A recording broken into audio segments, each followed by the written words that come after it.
Hello and welcome to PT and Nutrition Education's e-learning platform. Today we are starting Unit 5, which is planning gym-based exercise. And as you can see, today's topic will be related to the program card. So now we're getting into the actual planning of training for our client based on the goals that they're trying to achieve. But of course, as per the level 2 fitness instructing criteria, there are certain things that you need to make sure of in order to obtain full marks in your learner achievement portfolio. Okay, so when it comes to the program cards, a few things that we need to ensure in order to meet the criteria, and that's that we have to include a warm-up, we have to include a cool down, there needs to be 3 types of cardiovascular equipment that's used through the warm-up, cool down and the cardiovascular element of the program. There needs to be 4 resistance machine lifts, 4 free weight lifts and 3 body weight exercises. Now if you wish to explore the exercise lifts which are available to you and the ones that you can incorporate in regards to the level 2 criteria, you can check this at the back of your LAP where there is a lift list which you can obtain, and then you can apply whichever exercises you feel are necessary in order to meet your client goals. In addition to this, there is also the Unit 6 tab on the online website which you can access at any time if you're a PT and nutrition education learner. So please feel free to check that out. The exercise library has a lot of detail regarding the coaching points on the different exercises, covering both cardiovascular and resistance machine based exercises, whether that be free weight, whether that be resistance machines, or whether that be body weight. You can access and view all of those at your leisure. Okay, so if we first look at the warm-up, here we've provided examples which are certainly not exhaustive, and we certainly don't expect you or want you even to copy these word for word. Of course, this is going to depend on what your client wants and how you're going to approach the program card yourself. But what we've done here throughout the next few slides is just give you really an overview of what is expected in order to achieve full marks in the learner achievement portfolio. So let's first have a look at the warm-up. You'll see there that I've got a range of cardiovascular equipment. Now, throughout the program cards, you have to show that you've used a range of cardiovascular equipment. So you can see there that we've got a choice of the treadmill, the rower, the cross trainer, or the stationary bike in which to pop your client on before a session begins. In this instance, I've chosen the treadmill. And you can see that the timing there, in terms of a warm-up, in terms of gradually increasing heart rate, we're looking at about a 5 to 7 minute time period, which we recommend and you include on your session plans. When it comes to the workload or target training zone, there are 2 methods in which we can use in order to distinguish the workload which your client is working at. There is also an additional lecture on this which you can access in this particular unit, and that will be related to the rating of perceived exertion and how we use this effectively, and also maximum heart rate values, and again how we can use and apply them in the training setting. So you can see there that I provided a RPE, so this is rating of perceived exertion, on a scale of 1 to 10. And you can see that I've done this on a minute by minute basis, and we expect you and need you to do the same when it comes to planning your own programs. You can see that from minute 0 to 2, I've provided an RPE scale of 1 out of 10. Okay, then we move gradually through minute 2 to 4 to RPA 2, so we can ensure that intensity is progressively rising as time elapses. And then from minutes 4 to 6, we're on RPE 3, which is just at the cusp of the aerobic training zone, where intensity is increasing. But the important thing here is that we've shown progression of the intensity throughout the warm-up period. And we must provide teaching points, and a minimum 4 teaching points based on how to actually conduct that exercise in the appropriate manner. So you can see for the treadmill, we've got 4 coaching points here: to maintain position in the middle of the treadmill belt, to ensure upright posture, the abdominals are engaged and we're looking forward, heel to toe action on the leg stride, and of course we're swinging our arms in order to generate momentum as we progress into that RPE 3 scale. Of course, any effective warm-up is going to include some dynamic stretches. This is to ensure that we are mobilized and that we have active muscles before we actually start conducting any resistance-based training exercises. And with the LAP, what we need to do is we need to provide 10 dynamic warm-up stretches. Now, of course, we're not going to use each and every one of these for every session, but of course, this gives us a range or some options in which to use throughout the program with your client. There's a few things that we need to make sure that we include, and that's, of course, the name of the exercise, okay? So you can see here, for this example, we've got lunge with rotation. We also need to include the amount of sets that we're going to do and then the repetitions included within each set. You can see there here that I've stipulated 2 sets and 8 reps on each leg. Now, it's very important as well that for each one of your dynamic stretches, you provide a diagram, okay? You can see that I've only provided a diagram on 2 exercises, but for your LAP, you are going to have to provide all of the diagrams for each and every dynamic stretch that you do.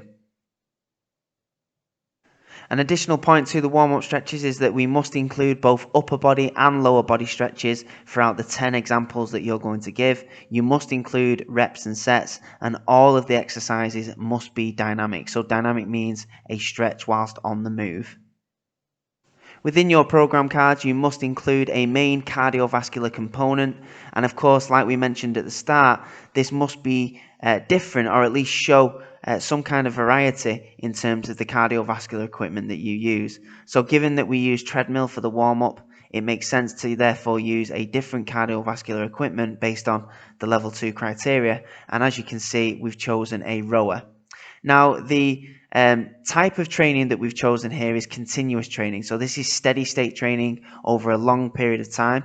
There are different forms of training, and if you wish to find out a little bit more, then please revisit the Unit 4 unit where you can see all the different types of training there and how to apply them to your training programs. The time there that we're going to try to target is around 20 minutes. Anything above 12 minutes is going to be considered sufficient. But again, based on your client, their goals, what they want to achieve, of course, this timing may differ. But just as a minimum, please ensure that you include at least 12 minutes of cardiovascular activity. The workload, as you can see, this is now pertaining to a higher RPE and a higher maximum heart rate percentage. So you can see the RPE scale now is between 4 and 7 on that scale of 1 to 10. And this is what's known as the aerobic zone. So we are using oxygen in order to metabolize and produce energy. Maximum heart rate, again, this is correspondent with the RPE, and we're talking around 50 to 60% of maximum heart rate. Once again, you can refer to the lecture on RPE and MHR if you wish to know a little bit more. And again, you can see that we have to provide some teaching points for the rower, and you can see we've provided 4 coaching points which you might include in your own LAP if you so wish. Okay, so moving on to the resistance training, there are 3 main components to the resistance training, and that's free weights, resistance machines, and body weight exercises. For the free weights, we have to provide 4 examples of exercises that we'll use, and once again, you must collect these and use these from the lift list that you can find in your LAP, your Learner Achievement Portfolio. So if we look at the first exercise here, we've chosen a squat. BB, of course, this stands for barbell, just in case you didn't know. If you see DB, then this is dumbbell. You can see the equipment that we need. We have to stipulate this. So, of course, when we're doing a squat and it's going to be a particularly heavy squat, then, of course, it's always going to be useful that we have a squat rack. Of course, we need the barbell in which to rest the weight on our back, the free weights and the safety clips, which, of course, all constitute towards a nice, safe squat equipment. When it comes to the sets and the reps, we've chosen 3 sets of 5 reps. Once again, I'm not going to go too much into training principles at this moment in time. Once again, you can refer to Unit 4, the video there on all of the different types of training and why we use different reps, sets, and so on based on the training outcome that we're trying to achieve. And again, for the teaching points, these are going to be really, really useful for you to learn and to know these, especially when it comes to your practical examination in the gym when you're physically with your client and you're having to coach them through proper technique. So again, you can see here some key coaching points for the squat is that we keep the feet hip width apart, our abdominals are braced, and our spine is neutral. We initiate the squat by bending from our hips and knees in a sitting motion. We lower under control to a comfortable range of motion, so preferably really at 90 degrees or even lower, especially when we're talking about the activation of more muscle fibers. And then, of course, we drive through the thighs to lift upwards whilst exhaling. So those are just some of the points. They're certainly not exhaustive. There are many more which you could incorporate into your coaching. But of course, we need to make sure that we're not overloading our client with too many coaching points, and that we really adopt coaching cues, which you'll learn a little bit more about when it comes to your final practical in Unit 6. You can see that this has been repeated throughout the remainder of the exercises. We have the bench press, the forward lunge, and the shoulder press, all of which are available in the lift list options. Okay, you can see though that the reps and sets do start to change. So as we progress, we've got more reps on the forward lunge. We've got more repetitions on the shoulder press. Again, there are specific reasons for that in terms of hypertrophic responses, strength training, and why we set up our training in a certain way. But once again, we can learn more about that in Unit 4. So please do feel free to go back and recap some of the theory related to training principles in that particular unit. Okay, if we move on now to the fixed resistance machines as part of the resistance training protocols, once again you'll see that we have to provide 4 examples, 4 exercises in which we must outline the equipment, the sets, the reps, and the teaching points in the same manner which we did the free weight exercises. Once again, you can find the list of exercises which are available to you for the fitness instructing level 2, and you can find this in your LAP at the back of your booklet. You must choose the exercises which are provided for you. So you can see the 4 exercises chosen here are the seated row, the lat pull down, the tricep press down, and the seated leg extension. One piece of advice when it comes to the resistance training exercises that you choose is that you choose a range of different body parts. So we choose upper and lower related exercises just for the sake of variety and the overall development of your client in all areas of the body. Again, if we just use one example and we talk about the seated row, you can see here that we've provided the equipment. So a machine horizontal pulley system is of course required in order for the seated row to be carried out successfully. And again, close grip attachment if we're going to work on the inner back. So if we're going to work on the rhomboids and the trapezius and a little bit of the latissimus dorsi, the seated row with a close grip attachment is going to be advisable. Of course, if we're trying to work more of the lats on the seated row, we can go for the wide grip attachment and we get a little bit more lat activation in that instance. When it comes to the reps and sets, we've got 3 sets of 10 reps. Again, this is more related to a hypertrophic rep range. Of course, this is also going to be determined by the rep max percentage that we use or the RPE scale that we use. But again, we'll talk more about that when we come to the session plan section of Unit 5. Again, some teaching points that you may wish to use in your own LAP. If you do so, choose the seated row exercise. Once again, we're keeping a neutral spine. Our abdominals are engaged. You'll notice that this is a coaching cue which we use on pretty much all of the exercises within the gym. If we're able to keep a neutral spine and the abdominals engaged, then the likelihood of injury is reduced. The grip pulley with palms facing one another. We keep the elbows close to the body. The wrist straight, pull the bar and pulley towards the abdomen, and then return by extending the elbows under control. So once again, these teaching points are not exhaustive. You can certainly add more if you so wish, but again, this is just great practice getting to know these teaching points when it comes to your Unit 6 final practical in the gym with your client. And the last part of the program cards related to resistance training are bodyweight exercises. Here you only have to provide 3 different exercises as opposed to the 4 for the previous free weights and resistance machines. And again, you have to choose from the lift list that's in your learner achievement portfolio. You can see from the examples given here, once again, we provided the exercise, the equipment, the reps and the sets, and also the teaching points for each and every exercise. So we've got here the press up. If we use this as our example, of course, for a press up, not much equipment is needed, maybe a gym mat in order to protect the hands from the gym floor. Sets and reps, once again, we're going for that hypertrophic rep range if that's the client's goals. 10 means that we're within that hypertrophic rep range. When it comes to the teaching points, once again, you'll see that we've provided 4 teaching points for each exercise, and that's a minimum requirement to achieve your marks in the learner achievement portfolio. So if we look here, we've got the body aligned, which includes the head, the shoulder, the hip, the knee, and the ankle.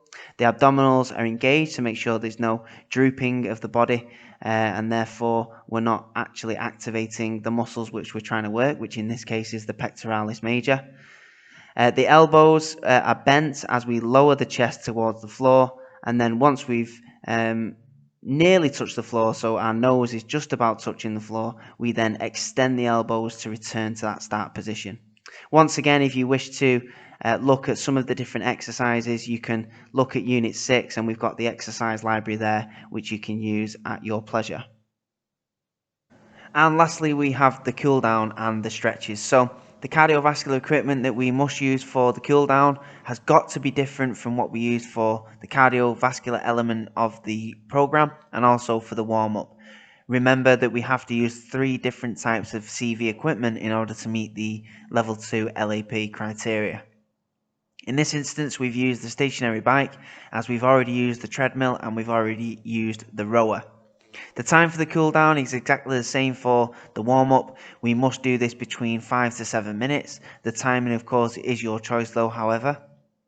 The workload and the target training zones, just like we did in the warm-up where we progressively increased RPE and heart rate percentages as time elapses, we must do the opposite for the cool down. So you'll see we've stipulated from minute 0 up to minute 2, we've got an RPE of 3, which is just below the aerobic training zone.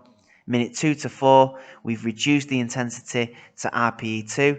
So of course we can do that by reducing the resistance on the bike or simply just asking them to slow down their pedal speed.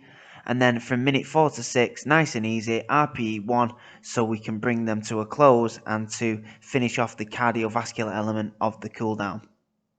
Once again, we have to provide 4 teaching points, and you can see we've said there that before your client gets on the bike, make sure that they stand at the sides of the bike and adjust the seat in line with your hips.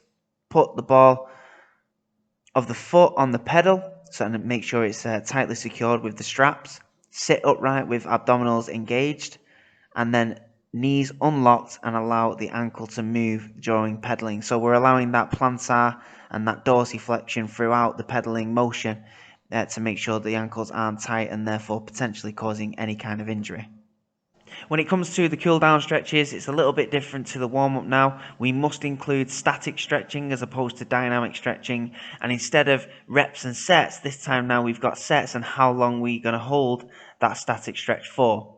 In this regard, we have 2 types of stretching. So we have what's known as a maintenance stretch and also a developmental stretch. So any stretch that's held between 10 and 15 seconds without extending that position or moving from that position is what's known as a maintenance stretch. And then we have developmental stretches where we go from anything from between 15 and 60 seconds, where we take the body through a certain range of motion, we hold that position for a time, and then we try to extend that position even further, and therefore the time which we're holding that stretch is going to be developed as the stretch progresses. As I say, anything above 15 seconds up to 60 seconds is going to be considered a developmental stretch. Just like we did in the warm-up, we also have to include pictures. As you can see, the examples that we provided for the Sphinx, which is stretching off the rectus abdominis, we've got a picture here, and also for the standing pectoral stretch, as you can see, we provided the picture. For your LAP, you need to make sure that you provide pictures for each and every exercise. As I say, we're just providing examples so that you have an idea how to complete your LAP properly. So that brings to a close the program cards. Hopefully we've given you some ideas and we've made sure that you've included some of the important bits of the criteria to ensure that you get the full marks available within this particular section of the LAP.